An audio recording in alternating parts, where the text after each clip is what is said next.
Bom dia, meninos! Bom dia, meninas! Galerinha do 8º ano! Sextou aí, né? Sextou aqui também. Isso quer dizer que hoje nós iremos ter aula de arte. Vamos ter a aula de arte.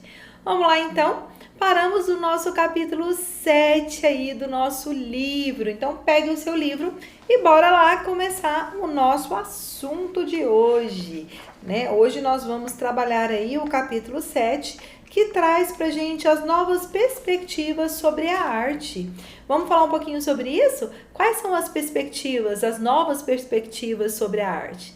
Então, vamos lá. Nós temos duas imagens aí. A primeira imagem é uma natureza morta com maçãs e laranjas, né? De Paul Cézanne. Ele nasceu em 1895 e...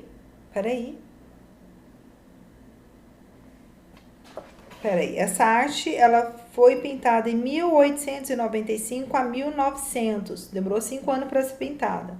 E aqui nós temos Natureza Morta, de um relógio preto, também do Paul Cézanne. O Paul Cézanne, essa obra ela foi de 1869 a 1871. Né? Ela demorou 3 anos para ser pintada. Uma foi 5 anos e a outra 3 anos. Olha, muito tempo, hein? Natureza morta é um tipo de pintura e fotografia em que se vê objetos inanimados como frutas e louças. Paul Cézanne, ele nasceu em 1839 e faleceu em 1906. Ele foi um pintor francês e um dos precursores da arte moderna. Seu trabalho marca a transição do impressionismo do final do século XIX para o cubismo, no início do século XX, e o torna um dos artistas mais importantes da época, tanto por contribuir para o surgimento de movimentos do período da modernidade da arte, como por inspirar vários outros artistas que reconheceram o seu grandioso talento. Seus quadros trazem como fortes características a valorização do uso da cor com variação do uso da sombra e da luz, além da inovação no uso da perspectiva. Outra característica que se fez presente em grande parte das suas obras foi a utilização dos motivos simples, na qual teve lugar a natureza morta. A expressão natureza morta teria surgido no século XVII, e se refere à representação artística que possui como tema central objetos inanimados, como frutas, móveis, instrumentos e etc., normalmente relacionados à vida pessoal. Observe a pintura ao lado e escreva em seu caderno por que ela se enquadra no gênero natureza morta. Nós temos aqui, esse quadro ele chama Aquarela sobre Papel. Esse artista, ele tem uma característica marcante, aqui essa obra é de Anita Malfatti. As obras da natureza morta, elas são obras que pintam uma natureza que ela está ali, né, inanimada, que ela está ali morta, até o próprio nome diz, né? Então são objetos que não têm vida, que não têm movimento, né? E aí geralmente são objetos que fazem parte do dia a dia do artista, às vezes traz uma fruta, né? São elementos que fazem parte aí da vida do artista, né? E temos aqui uma valorização muito grande da sombra nesse momento, né? E aqui a gente vê o início também do modernismo, né? Uma forte, né, e impressão do modernismo aqui durante o século XX. Então aqui, a gente, sobre o tema penso, quando observo as imagens da natureza, o que mais me chama a atenção? Quando a gente olha essa imagem aqui, gente, você observando essa imagem dessa cachoeira com essa imagem morta, qual que é a diferença para você? Qual que é a sensação que você tem? Aqui nós temos uma imagem em movimento, apesar de não ser um vídeo, a gente não tem essa sensação de movimento, de algo que está vivo, não é isso? E quando a gente olha para esse quadro, a gente não tem uma sensação de estático, de parado, de morto, não é isso? Então eu quero que você escreva aí, quando você observa as imagens da natureza, o que mais chama atenção é, você vai escrever aí com as suas palavras, tá? Registrando as ideias, né? Registre suas ideias. Observe de seu jardim ou janela de casa a natureza em volta do local onde você mora. Com atenção, perceba os sons, as cores, as formas e os cheiros que fazem parte do local. Registre abaixo o que você percebeu. Se desejar, ilustre por meio de desenho ou colagens. Então, você pode tirar uma foto, né? Porque hoje é muito fácil a gente fazer isso, né? Imprimir a foto e colocar o que você percebeu. Você pode desenhar ou você pode escrever, tá? Você sentiu falta de algum elemento enquanto observava? O que? Você vai escrever. Você sentiu que algum elemento está existindo em excesso ao redor da sua casa? Qual? Se você morar num lugar muito movimentado, né? O que está em excesso? Barulho, carro, trânsito, pode ser isso, né? Se você morar num lugar mais tranquilo, né? O que vai ter? Vai ter muita árvore, vai ter muito pássaro, vai ter muito, não é isso? A presença mais da natureza. Então, você vai colocar aí o que você sentiu, né? Que algum elemento está existindo em excesso ao redor da sua casa e qual que é esse elemento. D. Você tem contato com a natureza? Com que frequência em sua vida? Você tem contato com a natureza? Qual que é a frequência desse seu contato com a natureza? É uma vez por semana? É diariamente no jardim da sua casa? Né? Qual que é esse contato que você tem? Certo? Vamos lá. Vamos agora para a página 77. O que as outras pessoas pensam sobre? Quando estamos observando uma situação, é interessante entendermos de que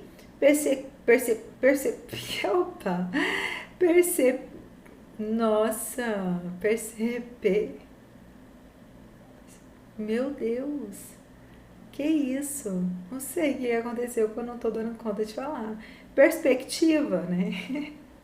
Perspectiva. Minha língua enrolou e não saiu, olha só. Então vamos lá. Enquanto estamos observando uma situação, é interessante entendermos que perspectiva estamos vendo. Perspectiva é um ponto de vista a qual estamos olhando. E isso se aplica às várias situações além da arte. Por exemplo, se estamos ouvindo um colega desabafar sobre uma situação chata que entre ele e outra pessoa, é importante entendermos que estamos conhecendo a situação pela perspectiva de apenas um lado da história. Vimos que uma das características da obra de Cézanne é a inovação com o uso da perspectiva, muito embora hoje estejamos acostumados a observar uma pintura e perceber nela a relação entre os objetos retratados com as suas dimensões e distâncias claramente definidas. O uso da perspectiva é relativamente recente na história da arte. Podemos afirmar que o uso da perspectiva, como sua característica de projetar a ilusão de profundidade, é uma base bidimensional a partir do uso dos pontos de fuga, para onde todas as linhas convergem e encaminham a olhar para o horizonte.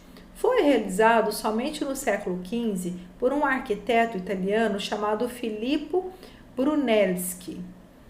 Ele nasceu em 1377 e faleceu em 1446. A partir daí, o uso da técnica passou a se ampliar entre os pintores italianos e se espalhar pelo mundo, nas obras de grandes artistas que conhecemos em toda a história da arte. Quando aplicado ao desenho, a perspectiva determina os elementos, os tamanhos e as distâncias existentes no ambiente retratado. A seguir, veja alguns elementos da perspectiva aplicada no desenho. Aí aqui a gente tem, uma noção de profundidade. Como é que os desenhos, os artistas, eles conseguem? Quando a gente olha esse quadro anterior mesmo, a gente percebe que tem uma noção aqui de profundidade, não é? Aqui está mais próximo e lá está mais longe. Mas qual é a técnica utilizada para que a gente consiga, né, entender quem está mais perto, quem está mais lá no fundo, né? É uma técnica sobre profundidade, e essa técnica a gente acabou de estudar aí, né? Que foi esse arquiteto que trouxe essa técnica, que foi o Filippo, né? Brunelleschi, e ele ensinou, né, os artistas como que ele deveria, não ensinou os artistas, né? Ele trouxe a ideia de profundidade e os artistas se aproveitaram disso nas suas obras de artes. Então, a gente tem aqui, ó, aqui a linha do horizonte, que é uma linha que a gente vai fazer como um marco, né? Essa linha do horizonte, e nessa linha do horizonte você vai colocar a questão da profundidade, não é isso? Aqui a gente tem a linha do horizonte, tá vendo? E aqui você vai colocar as coisas mais próximas à linha do horizonte ou mais longe da linha do horizonte. E sendo assim, dá uma ideia de profundidade. Olha, linha do horizonte é o elemento da construção em perspectiva que representa o nível dos olhos do observador. Então, quando a gente olha, a gente vai, a nossa perspectiva é lá na linha do horizonte, não é? É o que a gente usa como parâmetro. Então, o que está lá mais perto tem mais profundidade, e o que está mais aqui na frente, menos profundidade. Não é assim? Então, olha, é o elemento da construção em perspectiva que representa o nível dos olhos do observador. Numa paisagem, é a linha do horizonte que se separa o céu e a terra. Vista longe, ela está à base das montanhas e risca horizontalmente ao nível do mar. Ponto de vista. Na representação gráfica da perspectiva, é comum um ponto de vista, que é o PV aqui, que é o ponto de vista, tá vendo? Linha do horizonte, o ponto de vista, o elemento central e o ponto de vista aqui. Que ele vai ser identificado por uma linha vertical, aqui na linha horizontal, a linha do horizonte, e a linha vertical é essa daqui, né? No sentido vertical, e ela vai fazer com que a gente tenha um ponto de vista, né, de rever exatamente o cruzamento dessas duas linhas aqui, para a gente ter uma ideia da profundidade. E nós temos o ponto de fuga, que é o ponto localizado na linha do horizonte. Aqui nessa linha do horizonte, lá, tá vendo? Atrás, a gente tem um ponto de fuga, que é o ponto localizado na linha do horizonte para que todas as linhas paralelas converjam quando vistas em perspectiva. Então, olha aqui, gente. Essa técnica, primeiramente, a gente tem que usar a linha do horizonte, que é a partir dela, né, que a gente vai colocar os elementos aí mais próximos ou mais afastados da linha do horizonte. E é claro que a gente, para ter essa noção, a gente vai ter que ter o que também? A gente vai ter que ter o ponto de vista, que é onde a pessoa, né, que vai olhar a imagem, ela vai ter que ter um ponto de vista que ele está ali na linha vertical. Então, aqui a gente consegue ter uma noção, né, muito básica e muito compreensível de como essa profundidade ela é trabalhada nas obras de arte. Então, é exatamente o que nós temos aqui, ó. Qual que é a linha do horizonte aqui nessa obra? Ó, a linha do horizonte, ela tá aqui no fundo, tá vendo? Não é? E aqui, qual que é o ponto de vista? O ponto principal, não é esse aqui? Que ele vem aqui, tá vendo? Na linha vertical. Ó, linha horizontal, linha vertical. A partir aqui da linha horizontal, você vai colocando os elementos, que são esses aqui, tá vendo? Mais próximos. E aqui você vai criando um distanciamento, ou seja, uma profundidade desses elementos. Então, você tem esse daqui, você tem esses elementos aqui, e você tem um elemento lá pertinho da linha do horizonte, tá certo? E aqui a gente tem o PV, né, que é o ponto de visão, que é esse aqui, o ponto de vista, tá? Que é esse aqui, que é o ponto central, que ele é numa linha vertical, certo? Então, vamos lá? Aí, aqui você tem uma ideia, aqui, opa, próximo, desculpa, opa, deixa eu arrumar aqui. Nós temos aqui alguns tipos de perspectiva, ó, perspectiva paralela, que ele ensina como a linha do horizonte aqui, a gente tem o ponto de vista, que é esse ponto central aqui na direção, e aqui eu tenho a questão da profundidade em relação ao elemento principal, que é esse daqui, tá certo? que é aqui a pessoa que está vendo a obra. Então, aqui eu tenho A, B, C. Você está vendo que o C ele já está com uma profundidade maior. O B, ele já pega aqui o ponto de vista, que é o central. E o A, ele vem aqui nessa lateral aqui, mas ele está seguindo uma linha, né, de entendimento que há uma profundidade aqui, tá vendo? Essa aqui é uma perspectiva paralela das linhas.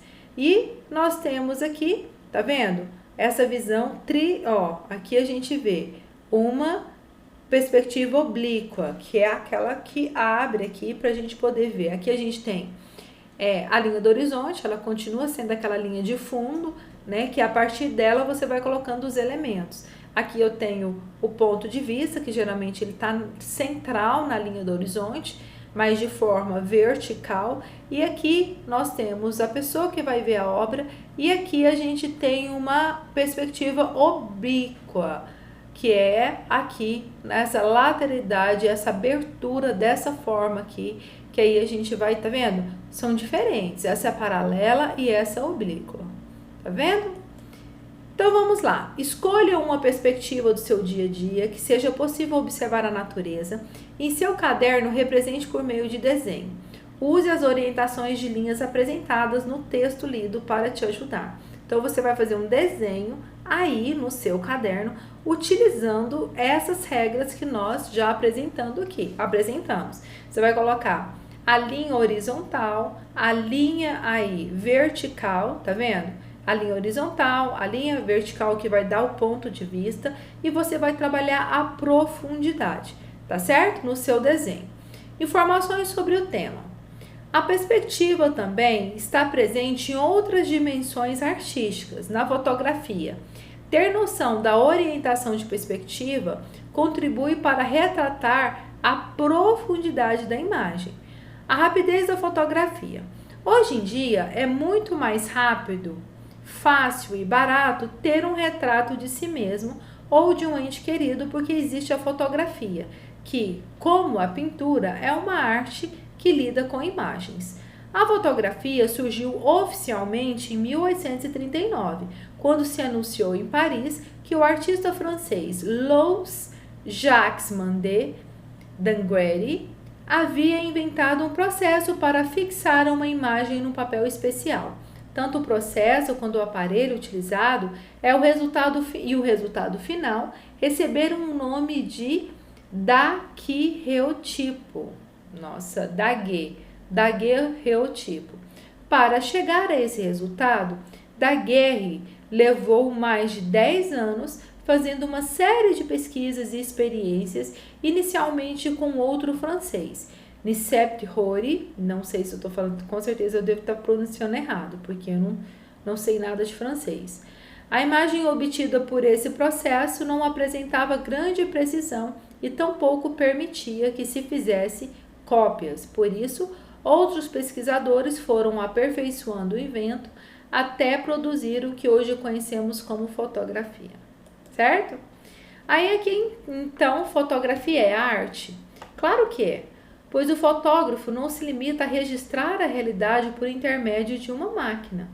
O simples fato de escolher o que vai fotografar já revela a sua sensibilidade. Em seguida, ele decide focalizar de uma determinada maneira o objeto escolhido, procurando a intensidade de luz que acha mais adequada e selecionando os demais elementos que poderão compor a foto.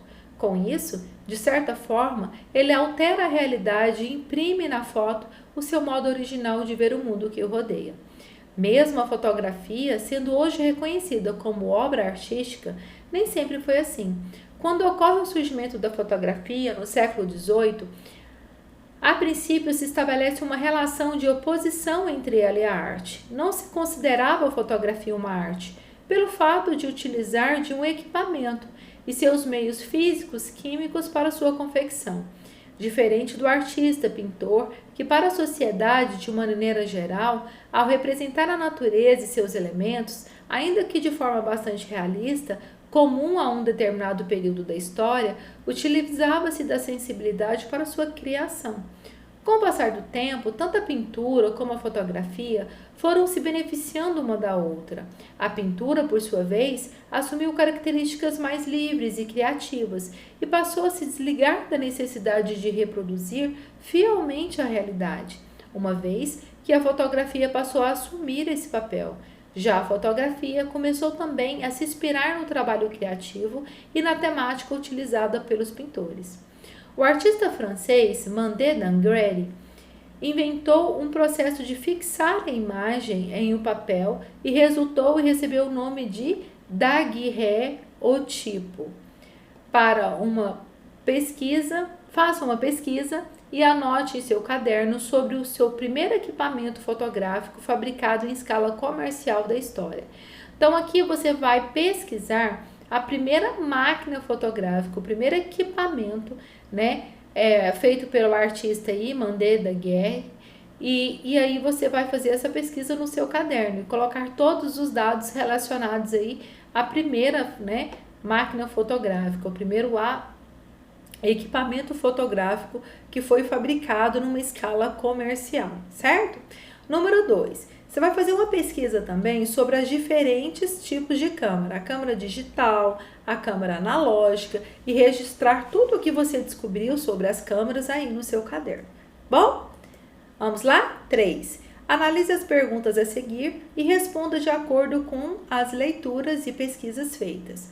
Confirme o que você estudou até o momento e tudo o que pode ser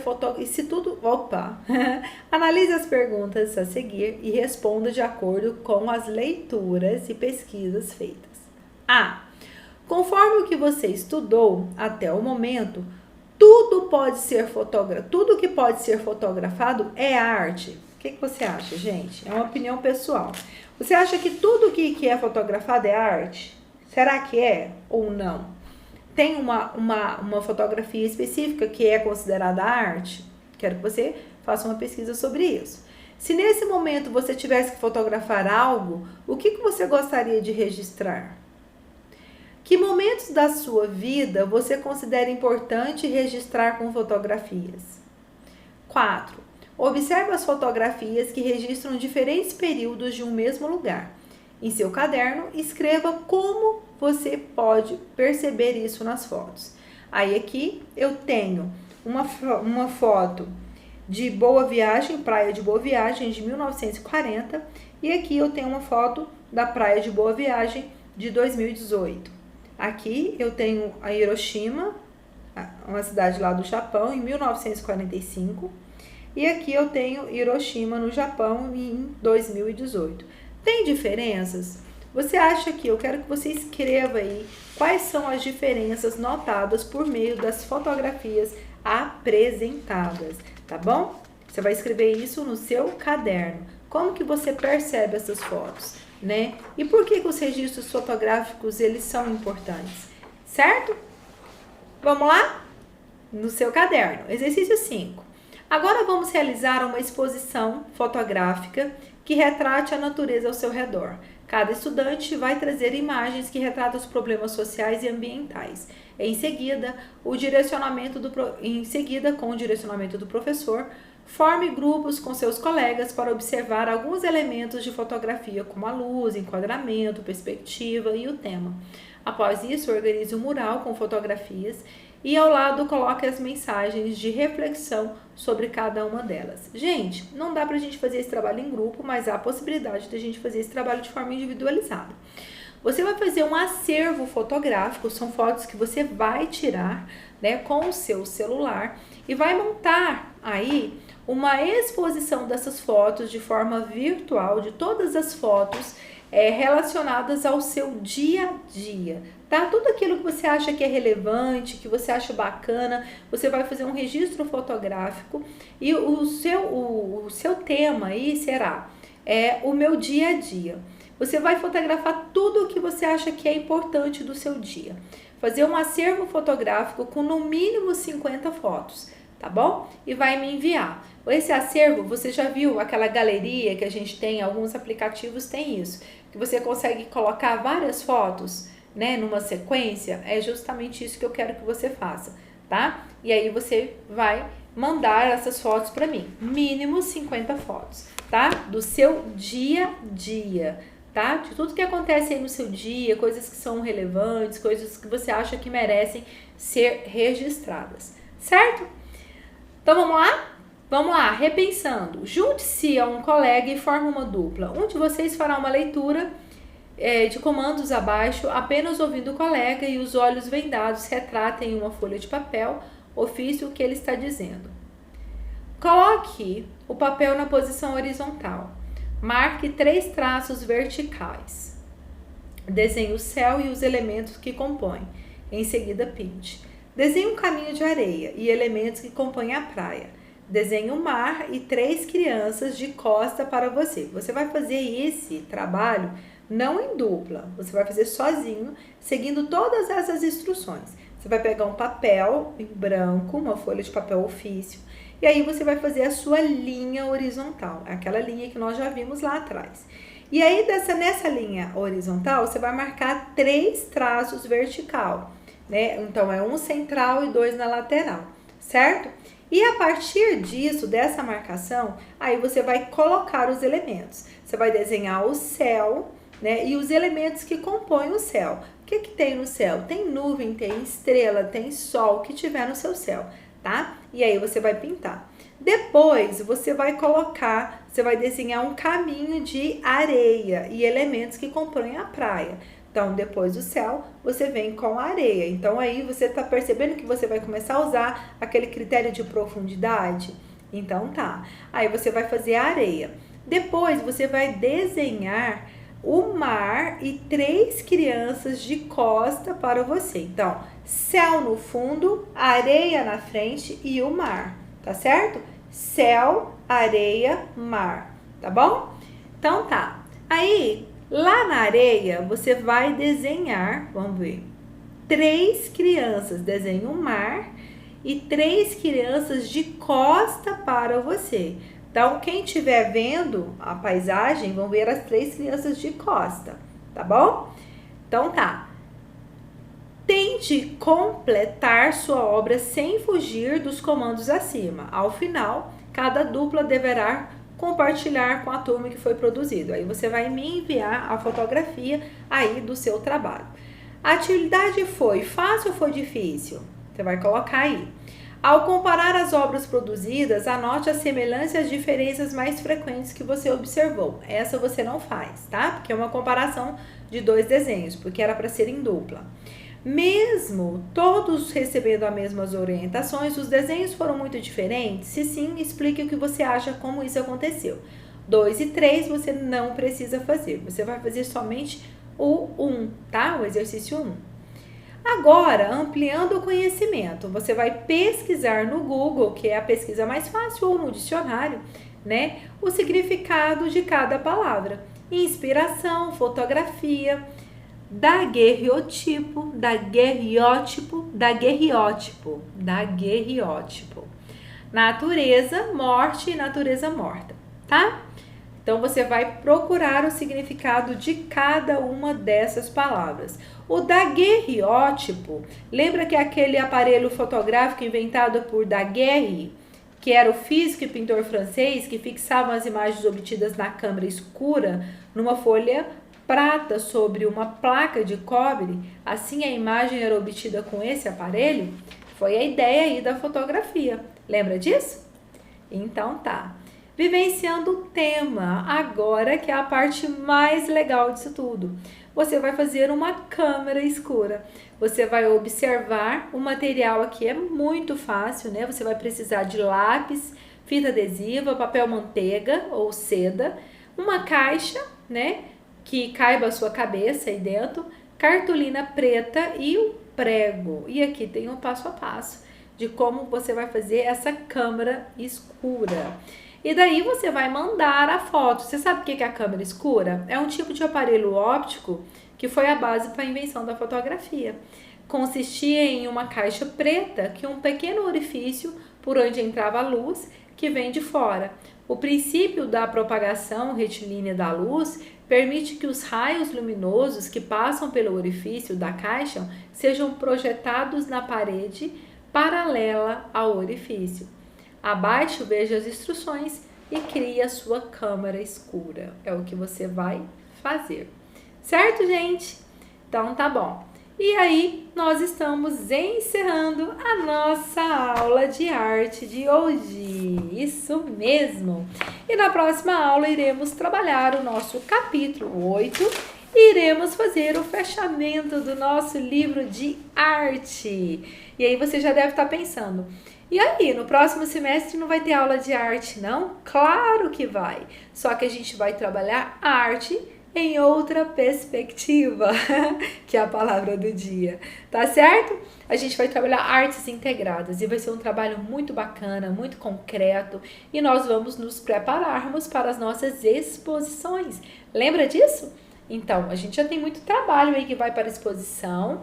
E também nós vamos organizar várias exposições trabalhando as artes integradas de uma forma bem bacana e você vai amar o nosso projeto, certo? Beijo grande, ótimo final de semana para todos vocês, descansem bastante e até a próxima semana, certo? Tchau, tchau, gente, até mais ver.